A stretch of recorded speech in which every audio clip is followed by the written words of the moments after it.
And we're moving on in the next track here. Pretty Hate Machine, 9 Inch Nails. It's been a little bit, but we are back. And we're moving on into the next track, which is going to be Something I Can Never Have. What is that something?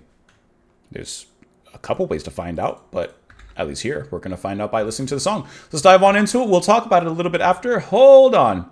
As I'm putting it into Spotify to listen to, there's like a few different versions. Hold on. Let me make sure I'm going to be playing the right version. Just straight from the album. Just straight from the album. There it is. Okay, here we go.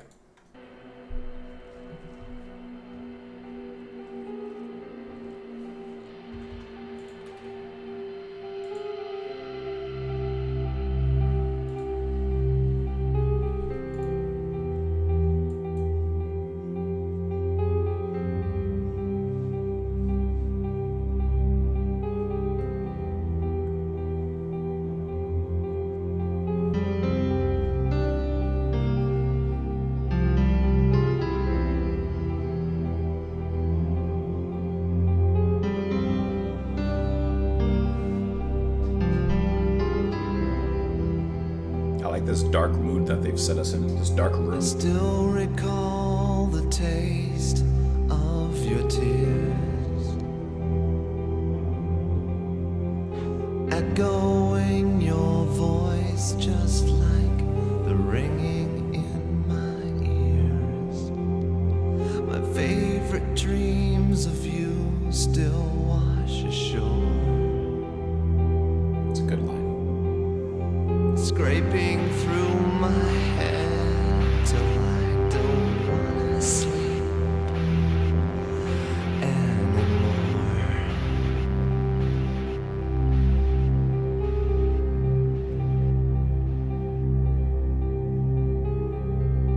I'm waiting. There's gonna be an explosion, isn't there?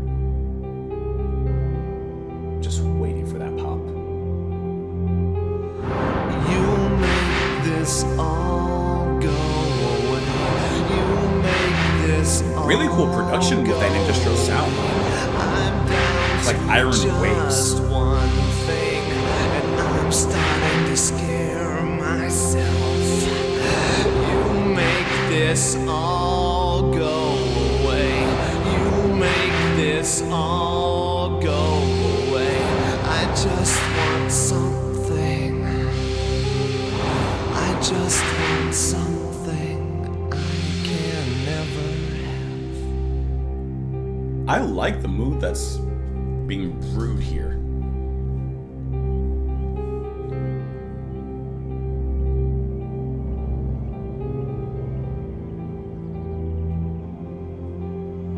You always were the one to show me how. Back then I couldn't do the things that I can do now. This thing is slowly taking me apart. Gray would be the color if I had a heart. Come on, tell me you make this. That is so cool that the sounds. Go away.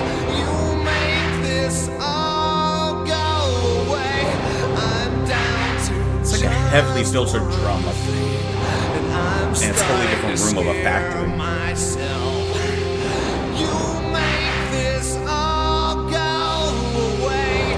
You make this all go away. I just want something. I just want something I can never have. I like how the never have kind of runs on to the next bar a little bit there.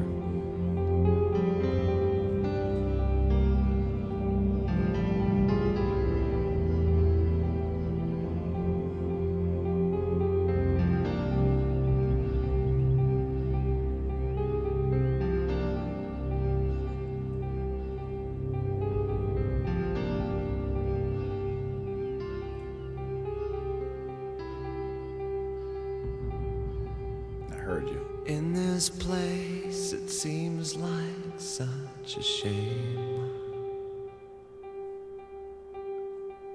Though it all looks different now, I know it's still the same.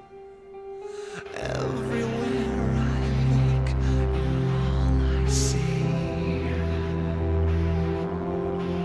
Just a fading fucking reminder of who I used to be. Come on, tell me you make this all go away.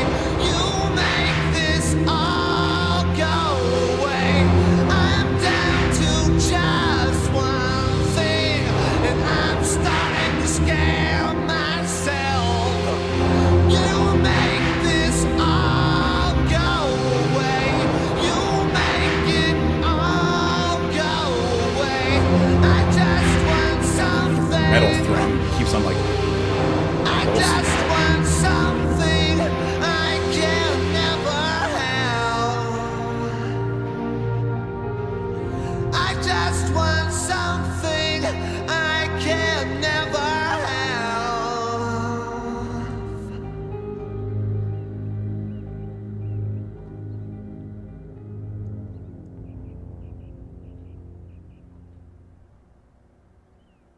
You know, I think that that is a really cool song, and it doesn't play into the expectations I had as it was going.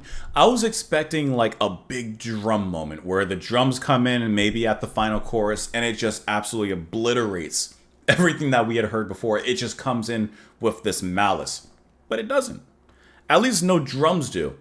But the way that Trent is playing with these industrial sounds throughout this track, I think is really interesting. It takes a very cold and environmental approach to the music and playing with the production with these, I don't even know what it would be, to be honest, these metal brushes that come in, like in the chorus, the like these sounds. You have that John Carpenter-like piano that just continually plays throughout. That is like the spine. That is the vein of this song. That is the one thing that is continuous and goes on. Everything else is playing around that. Trent is singing with, I think, bitterness and a little bit of sadness, a little bit of regret, but with a lot of anger. Like, there's a lot of emotions in the way that he's singing. He's kind of biting his tongue, I feel like, in many ways, until the final chorus, when he kind of lets loose a little bit more. And that's when this kind of, I can't help but say it, this industrial and metallic flurry of sounds begins to engulf, almost like flames in the music. I think that that is really cool, and I really like how it kind of played with my expectations. I was really expecting like a big, kind of moment like that.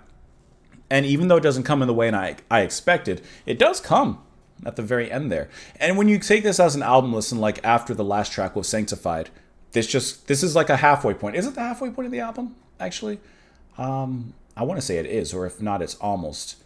Yeah, this is exactly the halfway point. So this is kind of a nice, more reflective, emotional track to, in a sense, not literally, but in a sense, take us down the first side of the album before, I assume, we pop back up in some kind of way with the next track. Let's dive on into this one. I still recall the taste of your tears echoing your voice just like the ringing in my ears. My favorite dreams of you still wash ashore, scraping through my head till I don't want to sleep anymore. So obviously these memories are painful. I would imagine that this is a relationship. And I like the line, my favorite dreams of you still wash ashore. So even as time goes on and we're not together anymore, these little fragments still wash ashore in my mind. You make this all go away. You make this all go away. I'm down to just one thing and I'm starting to scare myself. You make this all go away. I just want something I can never have. You always were the one to show me how. Back then I couldn't do the things that I can do now. This thing is slowly taking me apart. Gray would be the color if I had a heart. Come on and tell me. I like that line, like, he's saying he doesn't have a heart, but if he did, even if he did, it would be gray. It wouldn't be, I guess what you would expect of, a livelier color, such as red, perhaps. So, but he acknowledges, like, this person was the one that showed him how to do things and, whatever those things may be. But now he says, I couldn't do the things before that I can do now without you. But perhaps now that this person is gone, he's feeling, himself starting to unravel a little bit. In this place, it seems like such a shame. Though it all looks different now, I know it's still the same. Everywhere I look, you're all I see, just a fading reminder of who I used to be. Come on and tell me. And then there's some hidden lyrics that weren't in the song, but it says, think I know what you meant that night on my bed, still picking at this scab, I wish you were dead. Your sweat and Perry Ellis just stains on my sheets. I don't know what Perry Ellis is. I think he's just very, very hurt from a relationship of sorts. I think that's what this all comes down to. Now, let's look at the Wikipedia page for this. Let's see. The background is co-produced with John Fryer, although Reznor kind of backed away from it. He felt that Fryer's production gave the track a dreamy quality, as the piano was heavily filtered and features, not fartures, a large amount of reverb. The track also features elements of unused backing tracks by This Mortal Coil. It's kind of interesting, which Fryer was a part of. While these were initially included by accident, Reznor and Fryer felt they both fit the track. It's kind of interesting. It says, following the song's main topic, Reznor struggled with depression during the 5 years following the release of The Downward Spiral. His health worsened when he began abusing alcohol, cocaine, and other drugs, just to complete rehab in 2001. He also had suicidal tendencies due to these issues, and he stated that he's still pretty happy. So there you go with the info on the band and info on the song. Let me know what you guys thought of it in the comments down below. You can follow me over on Twitter, support the channel and what I do on Patreon. Thank you as always for being here. Hope you enjoyed the video. Hope you come back tomorrow, and I will see you all later. Bye, guys.